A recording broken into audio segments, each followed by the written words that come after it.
16 December মহান বিজয় দিবস উপলক্ষে বীর মুক্তিযোদ্ধা, যুদ্ধাহত মুক্তিযোদ্ধা ও বীর শহীদ পরিবার বর্গকে সংবর্ধনা দিয়েছে জামালপুর জেলা প্রশাসন।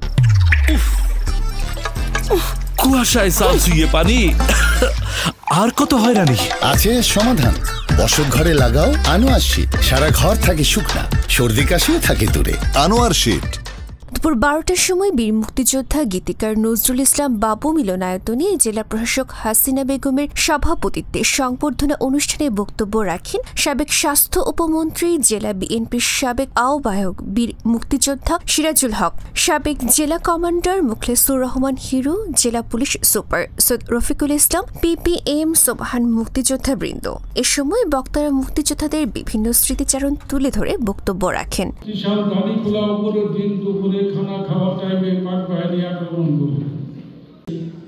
যাওয়ার সময় মাকে বলছে, মা আমি যুদ্ধে যাব। মা তো কথা শুনে না চমকে গেছে। কি যুদ্ধে যাব মানে? আমার যুদ্ধে যাবো, দেশের জন্য যুদ্ধে যাব। যে কোনো মুক্তিযোদ্ধাই যারা প্রকৃতপক্ষে মুক্তিযুদ্ধ করেছেন তারা ভুয়া না। যারা প্রকৃতপক্ষে যুদ্ধ করেছেন দেশের জন্য, দান বাম সাত পাঁচ কিছু না ভেবে, যারা সেদিন দেশ মাতৃকাকে ভালোবেসে অর্থাৎ নিরস্ত্র মানুষ হয়েও ওই তৎকালীন সময়ে আধুনিক অস্ত্রে সজ্জিত একটা বাহিনীর বিরুদ্ধে দেশ মাতৃকাকে স্বাধীন করার জন্য নেমেছিলেন, তারা মুক্তিযোদ্ধা। আমার দেশ এনেছি বুকের তার রক্ত দিয়ে, বুকে ঢেলে দিয়ে দেশের একটা মাতৃ পৃথিবীর মাতৃতে রক্ত দিয়ে আমার দেশের মাতৃত্ব আছে। আমার শেষটা কি হবে?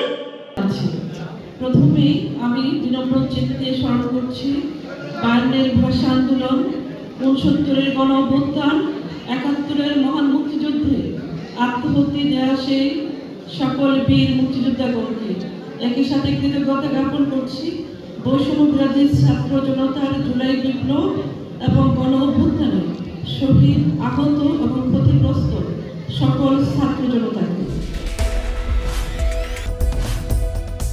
জামালপুর থেকে রবিউল হাসান লায়ন, গণমানুষের আওয়াজ।